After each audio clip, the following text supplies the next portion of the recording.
commemorates the International Day for People Living with Disabilities. A day that reminds us of the strength, resilience, and diversity within our community. As the Commissioner for Women Affairs and Social Development, I'm honored to stand before you to make this address on the importance of inclusion, accessibility, and empowerment. It is crucial that we recognize the unique challenges faced by people living with disabilities and work collectively to create a society that embraces diversity.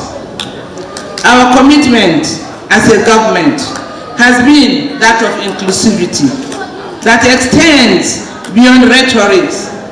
Tangible actions promoting equal opportunities and access to essential services are the creed of the Borno State government. Indeed, the government, through the Ministry of Women Affairs, has in the last couple of years, in collaboration with some partners, done the following interventions for people living with disabilities. 1. Renovated the blind workshop in Budum, where currently people with sight disabilities are being trained in information technology using braille-compliant computers with blind teachers and support staff. Secondly, the government of Borno State, through the Ministry of Sports, Youth and Poverty Alleviation, have been paying stipends of 15,000 monthly to over 1,900 beneficiaries across the 5 clusters to encourage people living with disabilities to stop begging on the streets.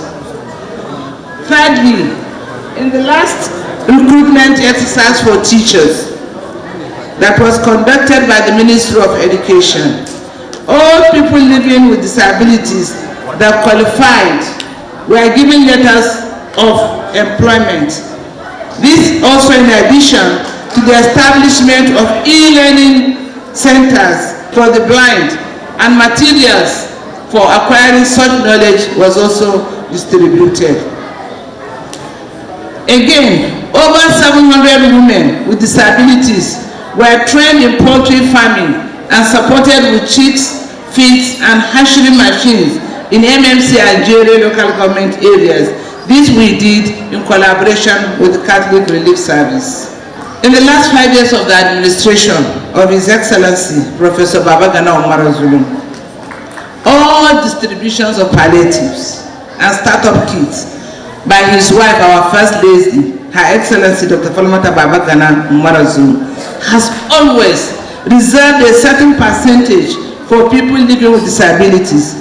This is also reflected in political representations, where from the ward, local government to state levels, people living with disabilities occupy political positions, including delegates to congresses and conventions.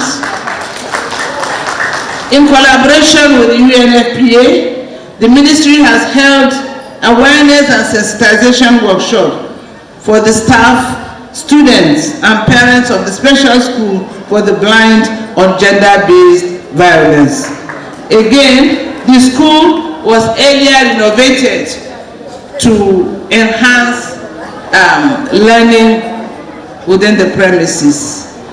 In the realm of women affairs, we pay special attention to the intersectionality of gender and disability. Women with disabilities often face compounded barriers, and it is part of our responsibility to ensure that their voices are heard, their rights protected, and their contributions valued.